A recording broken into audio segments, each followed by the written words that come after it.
little video on how to start the two Volvos and the Cummins.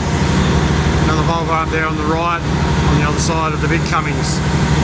So just on a quick note, you cannot have the two Volvos and the Cummins running together with the large Cummins at any stage putting power into the system. So we can either have the big Cummins running on its own, or the three other smaller ones, two Volvos and the Cummins. It's the way it is, you can't run it any other way. Now, the two Volvos and the small Cummins are all on the COMAP system. They all start and shut down exactly the same way. So standing here now to the left, we're going to go, it's the battery isolator. Should always be shut off, but it just needs to double check. Obviously I've been working on this, so it should be in that position. Turn to the on position, you'll feel a click and you know you got power. So they're on the left hand side on the whole three of them, all in the same spot, can't miss them. So we come around to our screen.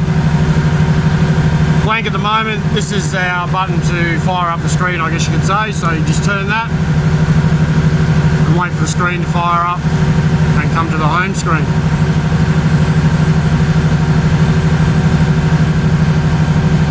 Righto, so that's the home screen. Most important thing is that red light has gone to green. So we do not want these starting in auto.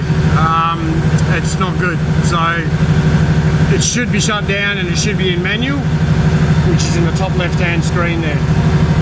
If you're turning these on and you want to sync them in with the other two that are already running, that's fine, you know it's good to go, and that's all you need to do is to put it into auto. It does not run, you do not start it. If you need to go to auto, you've got your two scroll keys up here, doesn't matter which one you press, that screen will come up. As you can see, manual at the moment is in the black, and that's the one that we know with the mode we're in. So we want to go to auto, and the screen does kick back quite quickly. So press it again, that'll come up, scroll across, that's in auto now. We'd press this enter button here, and that would go to auto. When we come back to the home screen, that top left hand corner will say auto. Once that's done, that is it. You don't touch anything else. It'll sync in with the other two and do its own business. In manual, you want to start it, make sure that it's going to run and do what we need to do. So we come across, green button. So once we hit that, we'll get a 5-second countdown in this bottom corner here. I'll start it, but I'm not going to let it run. So you'll see what happens. So there we go, 4, that's the countdown. It's gone to start. I've actually stopped it myself and I want it running.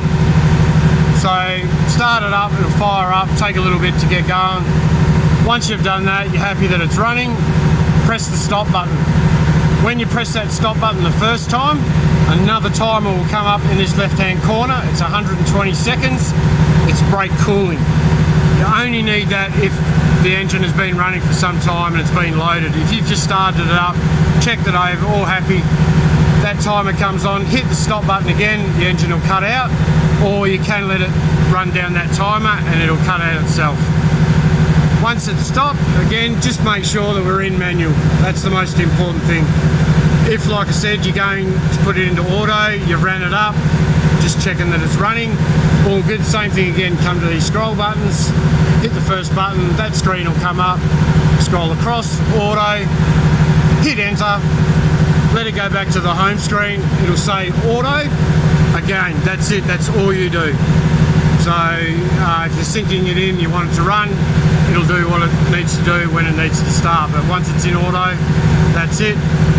If you're shutting it down, we're in manual, yep, turn this key off, go around, turn the isolator off, and then that's it.